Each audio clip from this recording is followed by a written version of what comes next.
este coloquio y segundo encuentro con la Inspección de Trabajo en el que en definitiva intercambiar impresiones sobre una materia que yo creo particularmente que además de compleja es muy interesante, que consiste básicamente en la imputación de responsabilidad a una persona física respecto de unas deudas que no ha generado esa persona física, sino la persona jurídica a la que representa. Dicho de otra forma, la imputación de responsabilidad a un administrador o a varios, simultáneo en el tiempo o sucesivo en el tiempo, respecto a las deudas generadas por la sociedad de capital, una SA, una SL, a la que vienen gestionando y representando.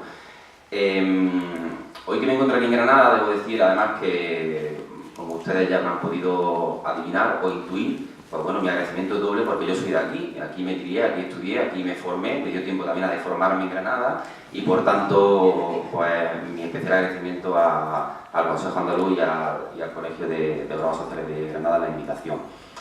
Después parece que hay un coloquio en el que podáis hacer preguntas y formular todas las cuestiones que tengáis respecto a la materia que yo voy a tratar y también mi compañero José Ramón. Yo creo que es el momento procesal oportuno para que podamos, corregir las omisiones que tengan, los olvidos, los errores y plantear todo lo que tengáis. Decía Mark Twain, el escritor norteamericano, que el cerebro es un invento magnífico que funciona desde que uno nace hasta que se sube a un estrado para pronunciar un discurso. Esto no es ningún discurso, pero como se me olvidarán muchas cosas, pues ustedes me las recuerdan en el curso en el momento procesal oportuno, como aquel que dice. Bien, la aproximación del operador jurídico al estudio de supuestos de responsabilidad empresarial por el impago de cotizaciones por parte de la empresa, yo creo que debe ser abordada de una doble perspectiva. Los que se encuentran en esta maravillosa sala de la Cámara de Comercio, que son ustedes juristas de reconocida competencia, pues conocen perfectamente la visión administrativa de la responsabilidad en su doble vertiente. La punitiva, mediante el cual la Inspección de Trabajo propone sanción a la autoridad competente cuando la empresa no ingresa sus cotizaciones, y la liquidatoria, mediante el cual este trabajo exige o pone el foco de atención en una persona física, jurídica, exigiendo una responsabilidad en cotizaciones cuando sean impagados. Pero yo quiero poner sobre la mesa, porque el legislador lo hizo en el año 2012, la responsabilidad penal también de las empresas, no solo la administrativa. El Código Penal, la Ley Orgánica 10/1995, el 3 de noviembre, pues tuvo una modificación muy relevante en el tipo del artículo 307, añadió un 307 bis y un 307 ter.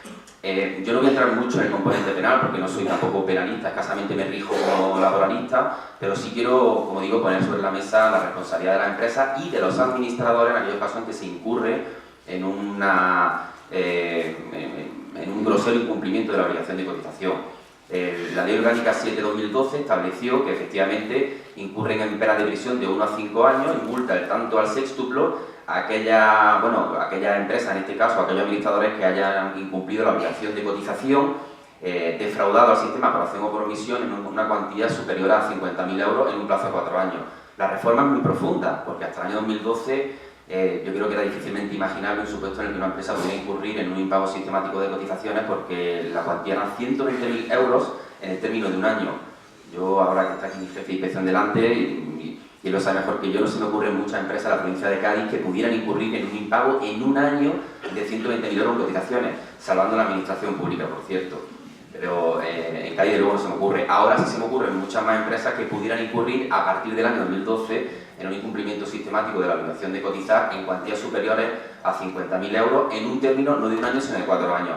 Además, la reforma del artículo 307 del Código Penal contiene una sutileza jurídica que ya la venía advirtiendo la jurisprudencia. Y es que, aun con la presentación de documentos de cotización, la Administración, en este caso se podrá acreditar en sede judicial, se puede acreditar esa especial intencionalidad que se exige para consolidar y para perfeccionar el tipo penal. Hasta el año 2012 decía la jurisprudencia, bueno, la empresa debe más de 120.000 euros, pero como ha presentado documentos de cotización, pues no será ese especial dolo, esa especial conducta elodutoria que exige la norma para poder imputar la responsabilidad penal. Bueno, pues eso ha cambiado, porque el 307 dice que aun con la presentación de documentos de cotización se podrá acreditar esa conducta elodutoria. Las penas pueden llevar cárcel, son de 1 a 5 años de prisión y la multa es tanto al sextuplo de la cantidad defraudada, 50.000, 60.000, la cantidad que sea. Y en este caso se puede imputar responsabilidad penal al administrador de hecho de derecho, lo dice el artículo 31 del vigente Código Penal. Además de la responsabilidad del tipo genérico del 307, después, bueno, estas cosas no pasan en Granada ni en Cádiz, pero puede haber supuestos de tramas societarias de especial complejidad, en los cuales el legislador impone penas superiores de 2 a 6 años. Pues en aquella empresa que se haya incumplido la obligación de cotización, ahora sí de 120.000 euros en un término de 4 años, o en caso de testaferros, personas interpuestas, hombres de paja, este tipo de fenómenos interpositorios con domicilio a esas personas en terceros países con baja o nula tributación fiscal, pues el artículo 307 en su apartado bis establece una especial condena. Y además muy interesante porque ya no es de unos 5 años, sino de 2 a 6 años, y el tramo del 5º al 6º año es especialmente ilustrativo, creo que se lo puede decir, porque resolvería el pleito de la audiencia provincial al pasar de 5 años y la prescripción se eleva de 5 a 10 años. Por eso el tipo penal este cualificado que llama la doctrina es especialmente interesante en casos muy concretos. Y evidentemente el bien jurídico protegido, pero lo que a nosotros nos interesa, es el propio sistema de la seguridad social, ¿no? La propia preservación de las pensiones públicas. En lo que la doctrina denomina política criminal de recaudación pasa también en el ámbito fiscal, pero luego en el ámbito de seguridad social ocurre. Si la empresa regulariza antes de la actuación de la inspección de trabajo, o antes de la presentación de la querella por parte del fiscal, o antes de la presentación de la demanda por parte del letrado de la seguridad social, queda exento de responsabilidad. El legislador lo que quiere en este caso es que se regularice y queda exento. Si se regulariza los 2 meses siguientes a la imputación, en este caso sería condenada la empresa, pero se reduciría la pena de 1 a 2 grados. No quiero entrar mucho en el componente penal de la responsabilidad, porque tampoco creo que sea el objeto de debate en esta mañana, pero sí la quería un poco poner sobre la mesa para que se supiera que además de la responsabilidad administrativa puede haber, según los casos, una responsabilidad de carácter penal. La responsabilidad penal está compatible con la actuación de la inspección, no con la infracción, pero sí con la liquidación. El propio artículo 307, su apartado 4 del Código Penal, establece que se puede efectivamente llegar a condenar a la empresa y que eso no obsta que la inspección pueda exigir las cotizaciones correspondientes. Después el reglamento que regula nuestro procedimiento para imposición de sanciones, el 928 del 98, quiero recordar que en el artículo 36 dice lo mismo, que si un inspector o un subinspector comprueba en el curso de la investigación que los hechos que está investigando pueden ser constitutivos de ilícito, trasladar tanto de culpa al Ministerio Fiscal, pero puede levantar la acta de liquidación a que corresponda, no la infracción, porque estaríamos en un supuesto eventual de no invisible, pero sí la liquidación. Bien, respecto a la responsabilidad penal no voy a decir mucho más, me interesa especialmente la administrativa. Yo de la administrativa, como antes aventuraba, yo creo que tiene una doble perspectiva, un doble componente punitivo, en el cual la inspección propone sanciones cuando una empresa incumple una obligación de cotizar, normalmente en cantidades inferiores a 50.000 euros para que no sea delito, y una perspectiva de carácter liquidatoria. De la perspectiva punitiva tampoco me interesaba mucho contarle a ustedes en qué consistía, porque bueno, yo creo que está bastante claro y bueno, frente a una obligación de cotización, pues la administración acciona con el correspondiente reproche jurídico con una sanción pecuniaria. El artículo 18 de la Ley General de la Seguridad Social, de forma muy lacónica, se puede decir, pero muy expresiva, dice que la cotización es obligatoria en el régimen general y en los regímenes especiales. Y frente a ese incumplimiento, la inspección puede proponer sanciones con un porcentaje en función de la cantidad que la empresa haya incumplido, la obligación de cotizar, pues se puede sancionar, que viene contemplado, como bien saben ustedes, en el artículo 22.3 de la propia Ley de Infracciones y Sanciones en el orden social. Me interesa la responsabilidad, en este caso la liquidatoria, mediante el cual la inspección pone el foco de atención en un responsable principal, que normalmente va a ser siempre la empresa, porque es el sujeto de la obligación de cotizar, pero también puede poner el foco de atención en un responsable solidario o subsidiario, bueno, a veces por sucesión mortis causa. El artículo que da pie a que se pueda derivar por parte de la inspección a que se pueda exigir a un tercero una responsabilidad administrativa es el artículo 18.3 de la actual Ley General de la Seguridad Social, que establece que son sujetos obligados de la obligación de ingreso de cotizaciones al sistema de la Seguridad Social, los que establezca la norma en cada uno de los regímenes, y aquellos otros que hayan incurrido en acciones o comisiones o negocios jurídicos contrarios a normas establecidas con rango de ley. Pues bien, hay una norma para administradores, que es lo que aquí nos trae a todos nosotros, que establece unas determinadas obligaciones para esos administradores con cuyo incumplimiento, con cuya inobservancia se produce la derivación, o se puede producir la derivación, se activa el mecanismo de la derivación, ¿no?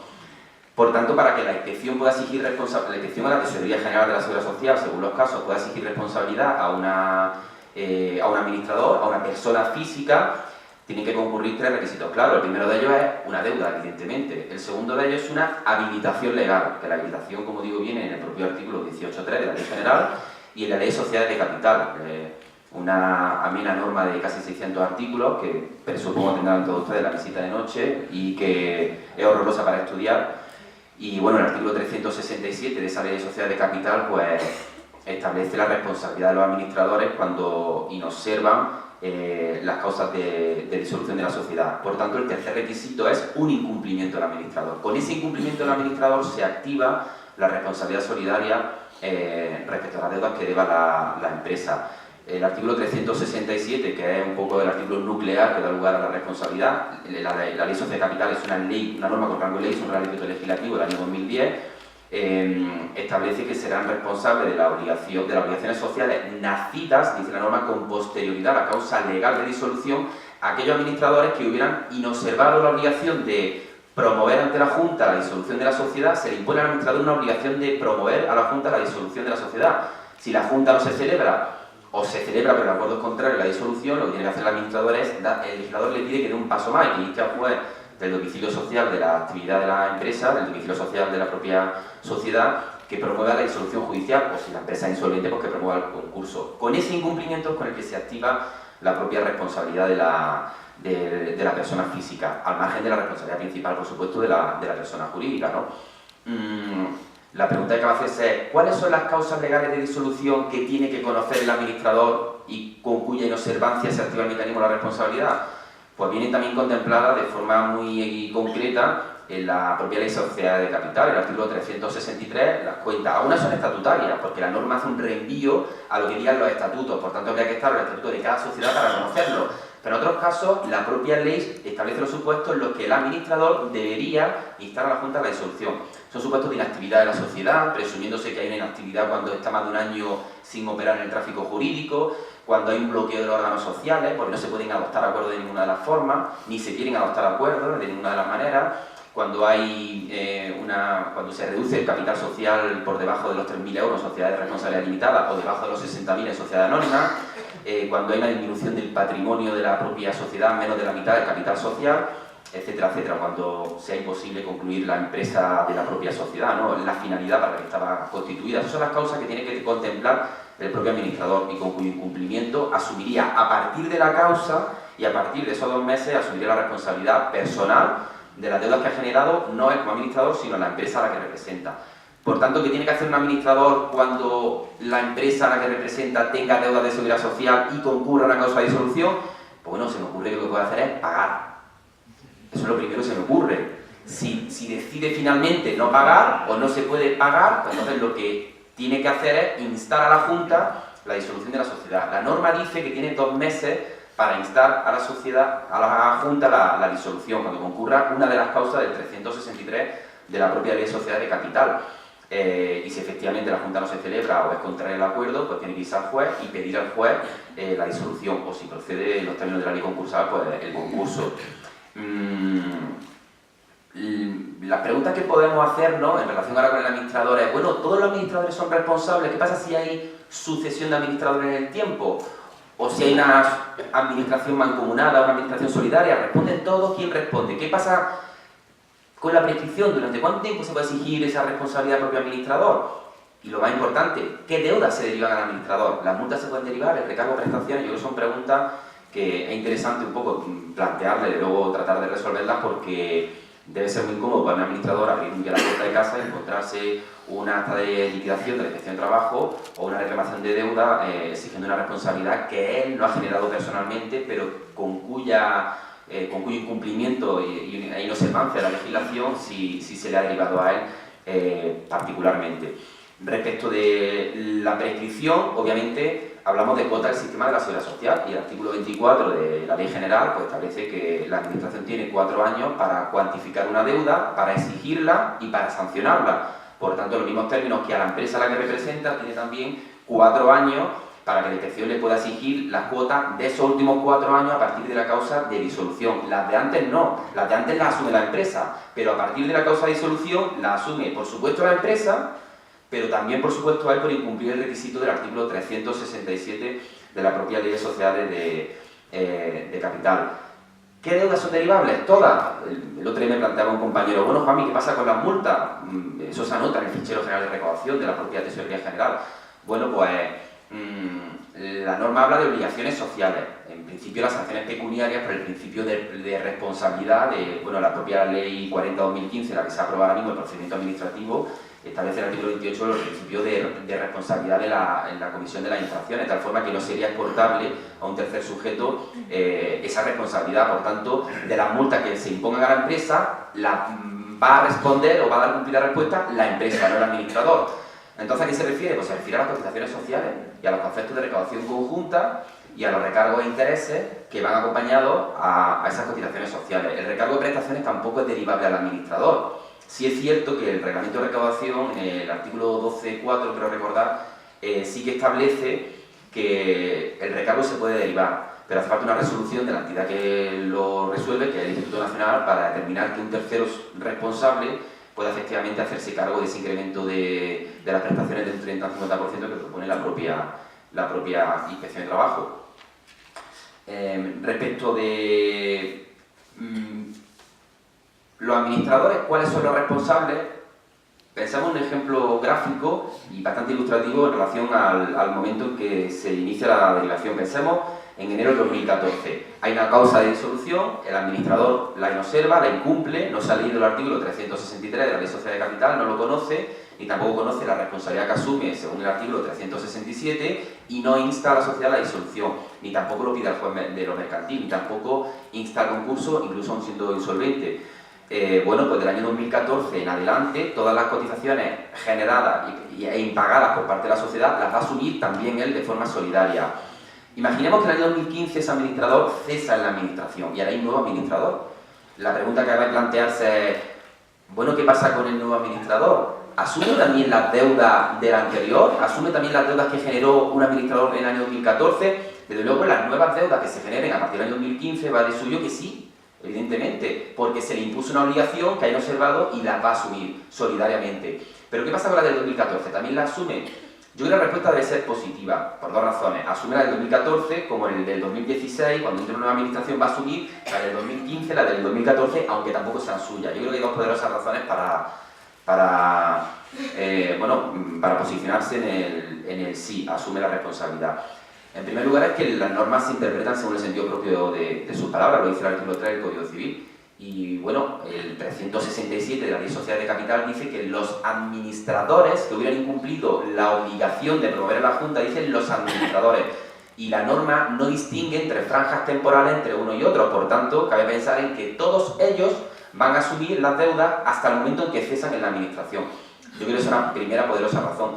Y después hay una segunda razón que es muy lógica, y es que el cargo administrador es voluntario. Si a mí me llaman de Apple y me dice, oiga, Juan Miguel Montes, sí, si quiere usted venir a California a administrar Apple, yo digo, bueno, primero voy a informarme a la Tesorería General de la Seguridad Social de California y voy a ver en la Agencia Estatal de Administración Tributaria de California a ver si esta empresa tiene deuda, porque si tiene deuda yo no quiero asumir la gestión de esa sociedad. Y el artículo 214 de la Ley Social de Capital, de forma muy gráfica, dice que el cargo administrador entra en vigor desde el momento de su aceptación. Entonces, si la empresa tiene deuda, el del 2015 que no acepte el cargo. Me parece una poderosa razón para entender que efectivamente las deudas del año 2014 las va a asumir el del 2015 y el nuevo administrador del año 2016 y así sucesivamente. ¿Desde cuándo se computan las deudas? Porque la Ley Social de Capital dice al administrador que tiene 2 meses para dictar la disolución, pero no dice desde cuándo, no dice del 10 a quo.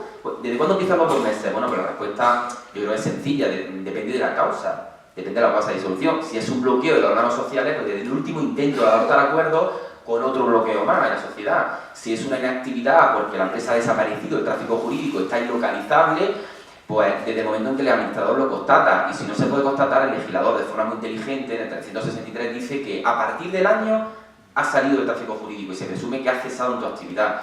Si es una disminución del capital social a menos del mínimo establece la norma, pues desde el momento en que tiene un capital de menos de 3.000 euros en sociedades limitadas o menos de 60.000 en sociedades anónimas. Si es una disminución del patrimonio a menos de la mitad del capital social, pues supuesto un poco más controvertido porque desde el momento en que el administrador comprueba las cuentas y se da cuenta que efectivamente el patrimonio de su sociedad, de la que gestiona y administra, es menos de la mitad, menos de 1.500 euros o menos de 30.000 euros, desde ese momento tiene que instar la disolución. Como el administrador tiene 3 meses para estudiar las cuentas del ejercicio del cierre, si cerramos el 31 de diciembre, tiene enero, febrero y marzo para estudiar las cuentas. En esos 3 meses tiene tiempo para darse cuenta que efectivamente las deudas o en este caso el patrimonio, los fondos propios del pasivo de balance son menos de 1.500 euros o menos de 30.000 euros en sociedad anónima y por tanto debe instar a la Junta la disolución.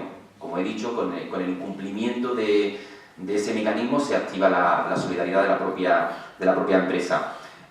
Es habitual que algunas empresas, esto pasa, yo como jefe de la unidad especializada en Cádiz lo veo con mucha frecuencia y pasará también a otros jefes de unidad, a otras inspecciones, porque la empresa desaparece el tráfico jurídico, no presenta cuentas, no comparece y, bueno, en definitiva, pues no da la cara. Y cabe pensar en que la dificultad o la imposibilidad de la administración para constatar que el patrimonio menos de la mitad del capital social le debe beneficiar. La respuesta es no. Esto es un tema ya tratado por el Supremo en el año 2004, en la sentencia de octubre, del 5 de octubre del 2004, que dice que es de mala fe pensar que porque la empresa incumpla su obligación, encima le va a revertir positivamente, impidiendo a la administración proveerse de una prueba objetiva para poder instar la derivación de responsabilidad. Por tanto, el hecho que aunque la empresa no presente cuenta no significa que por parte de la administración pública la tesorería o la inspección pueda derivar la propia responsabilidad.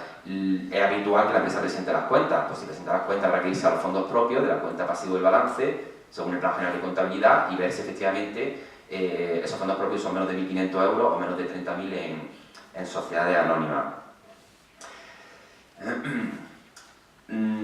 Respecto de los administradores, antes lo he comentado, se me había olvidado, ¿qué ocurre cuando la administración es simultánea en un mismo momento en el tiempo? Cuando es sucesiva, ya hemos visto que el posterior asume todas las deudas, pero ¿qué pasa si es una administración conjunta, como le llaman a la ley social de capital, una administración mancomunada, o una administración solidaria?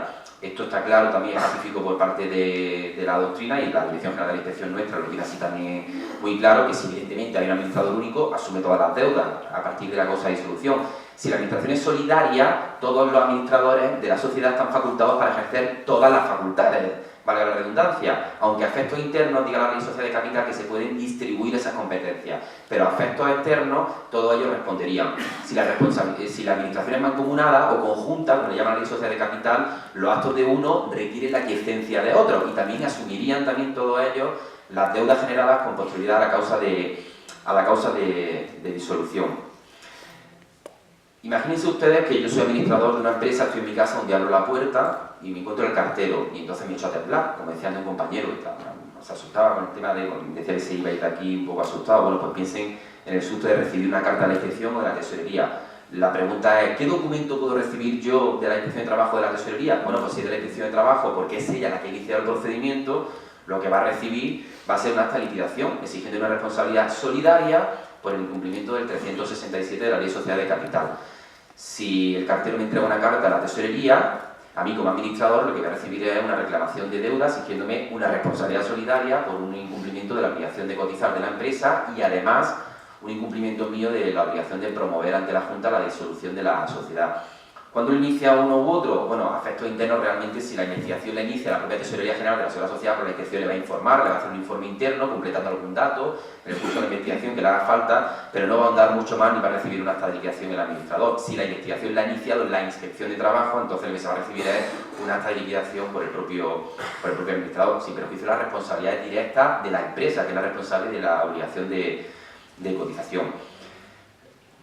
Cabe la responsabilidad en otro tipo, antes la aventuraba Cristina, la jefa de inspección, en otro tipo de sociedades que no son sociedades de capital, que no son las antiguas sociedades mercantiles capitalistas y que están al margen del Real Decreto Legislativo 1/2010. Pensemos en la UTE o en las sociedades unipersonales, que sí lo son, en las sociedades colectivas, en las sociedades civiles. La responsabilidad es muy variada. En las sociedades civiles, el Código Civil establece en el artículo 1698 que solo son responsables los gestores en la parte alícuota de participación que tengan. Por tanto, no hay una responsabilidad solidaria y limitada de todas las deudas generadas. En la sociedad civil no ocurre esto. Sin embargo, en las sociedades colectivas, el Código de Comercio sí que establece una responsabilidad personal e limitada de todos los miembros de esa sociedad colectiva. En los casos de la unidad temporal de empresas, que ustedes lo conocen bien, porque bueno, en definitiva es una especie de forma jurídica asociativa para hacer un trabajo en común, pero la UTE no tiene personalidad jurídica propia en sí misma. Eso significa que, aunque varias empresas vayan al notario y se agrupen para ejecutar un trabajo y concluir una empresa concreta, cada una de esas empresas será una sociedad anónima, una sociedad de responsabilidad limitada, pues cada una de las empresas, en los términos de lo que acabamos de ver, respondería la empresa directamente y el administrador, cuando concurra una causa de disolución, pues responderá solidariamente. Por tanto, a la UTE no se le podría exigir esa responsabilidad porque la ley que lo regula del año 82, la ley 1882, establece que no tienen personalidad jurídica propia. A veces aperturan un código de cuenta, la de alta trabajadores, pero en principio son responsables cada una de las empresas que la componen. Y hay un supuesto muy particular, y finalizo porque tampoco les quiero cansar mucho, que es el de las sociedades unipersonales. Es una sociedad de capital, pero la legislación ha impuesto una obligación muy concreta a aquel que se hace con el 100% de las participaciones. Obviamente, en una interpretación teleológica de la norma, lo que quiere el legislador en definitiva es que los acreedores o los eventuales acreedores puedan conocer quién es el partícipe único de la sociedad. Por eso obliga a que en 6 meses, desde la unipersonalidad sobrevenida, inscribas en el registro esa unipersonalidad. Es decir, que le des publicidad, que la gente sepa de quién es la empresa ahora.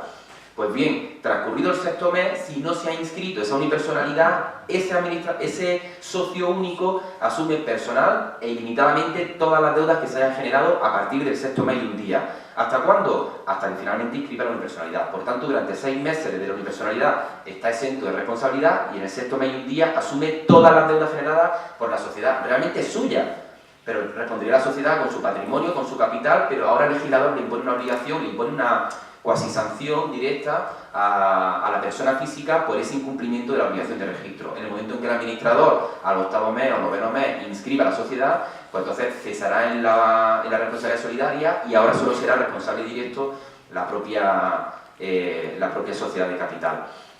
Haciendo un breve resumen antes de concluir, el administrador puede ser responsable y que el artículo 31 del Código Penal establece esa responsabilidad en los supuestos de incumplimiento de la obligación de cotización en cuantía de 50.000 euros o más, no en un año como antes, que eran 120.000, sino en 4 años, con lo cual es bastante fácil que se pueda perfeccionar el tipo penal. Otra cosa es que haya la especial conducta eludutoria que exigen los tribunales, aun con la presentación de documentos para que se pueda, como digo, perfeccionar y consolidar el tipo penal.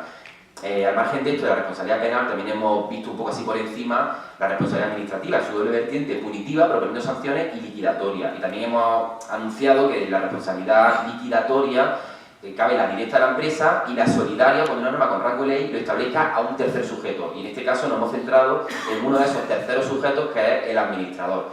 Y hemos visto que el artículo 367 establece una obligación directa a él de promover la disolución de la sociedad cuando concurre una causa de disolución, y que si no lo hace, el legislador le impone todas las deudas de cotizaciones sociales, de cuota y conceptos de recaudación conjunto que se devenguen a partir del momento de la causa de disolución. Hemos visto que cuando hay una administración única, mancomunada o solidaria, en un momento responden todos, y si son sucesivos, los posteriores responden de todas las deudas anteriores. Por la interpretación teleológica del propio artículo y porque el cargo de administrador es voluntario y nadie le obligan a ser administrador. Hemos visto también que la prescripción son 4 años y que, bueno, en este caso concreto, respecto de las obligaciones de disolver, solo estaría afectado el administrador y no terceras personas en aquellos casos concretos en los que efectivamente concurre la causa a la que estamos haciendo referencia. Lo que puede recibir la empresa, o en este caso el administrador de la Inspección de Trabajo, es una liquidación, exigiendo una responsabilidad o una reclamación de deuda con el mismo contenido, reclamándole las cuotas sociales y los conceptos de recaudación conjunto. Hemos visto también que las sanciones que proponga la inspección no son derivables y que el recargo de prestaciones lo es, al administrador no, lo sería una tercera empresa, una responsabilidad solidaria, pero un administrador no, solo cuando lo resuelva el propio Instituto Nacional de la Seguridad Social. Y después de otro tipo, sociedades de capital, acabamos de ver que cuando son unipersonales hay una responsabilidad a partir del 6º mes por el incumplimiento de la obligación de inscribir la unipersonalidad, y en la UTE, como no tienen personalidad jurídica propia, pues no respondería la UTE directamente, responderían cada una de las empresas que la componen. En las sociedades civiles hemos aventurado que no hay una responsabilidad personal ilimitada, salvo la parte alícuota en que cada socio ha respondido, y que sin embargo eso sí ocurre con las sociedades, con el Código de Comercio y con las sociedades comerciales o comunitarias. En este caso la inspección no va a actuar, ya le aventuro que va a ser la Tesorería General de la Seguridad Social la que emitirá una reclamación de deuda y exigirá toda esa deuda, porque puede determinar directamente y de forma clara quiénes son los sujetos responsables. Por mi parte no quiero tampoco cansarlo mucho más. Muchas gracias por su atención y estoy abierto a cualquier tipo de pregunta que tengan al respecto.